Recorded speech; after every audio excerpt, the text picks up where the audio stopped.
আজকে গরুর মগজ ভাজি করলাম। মাশাআল্লাহ দেখেন একদম শুকনো শুকনো করে ফেলছি, এত সুন্দর হয়েছে। এখানে সকল মশলাগুলো আমি রেডি করতেছিলাম, আদা রসুন, তারপরে জিরা বাটা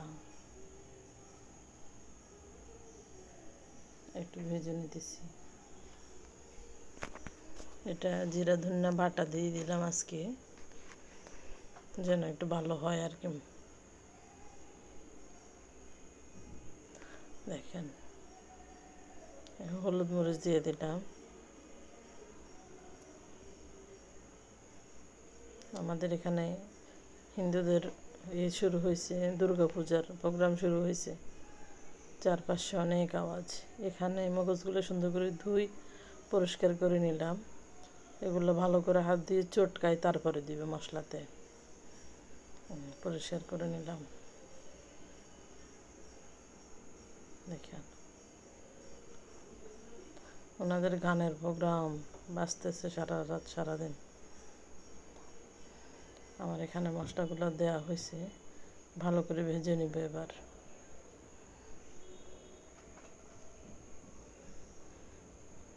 মরিচের গুঁড়া দিয়ে দিলাম বেশি করে, যেন একটু জাল হয় আর কি।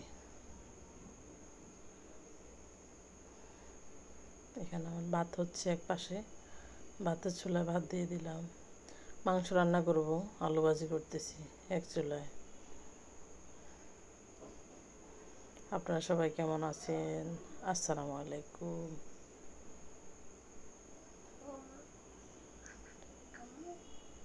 মশলাগুলো ভাজা ভাজা হয়ে গেছে, এখন আমি দিয়ে দিব।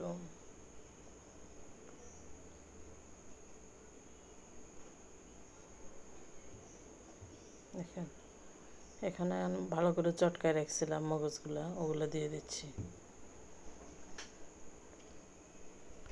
ভালো করে মিশিয়ে নিচ্ছি মশলার সাথে। এসব এই যে মগজের মধ্যে অনেক বেশি মশলা লাগে, অনেকটুকু মশলা ভেজে দিয়ে দিলাম আর কি।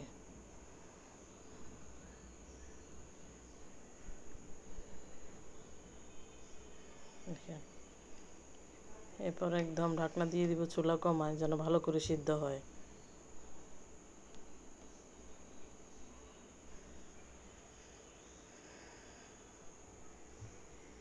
একদম রেডি। মাশাআল্লাহ দেখছেন এত সুন্দর হয়েছে, মাশাআল্লাহ ফোড়া ফোড়া হয়েছে।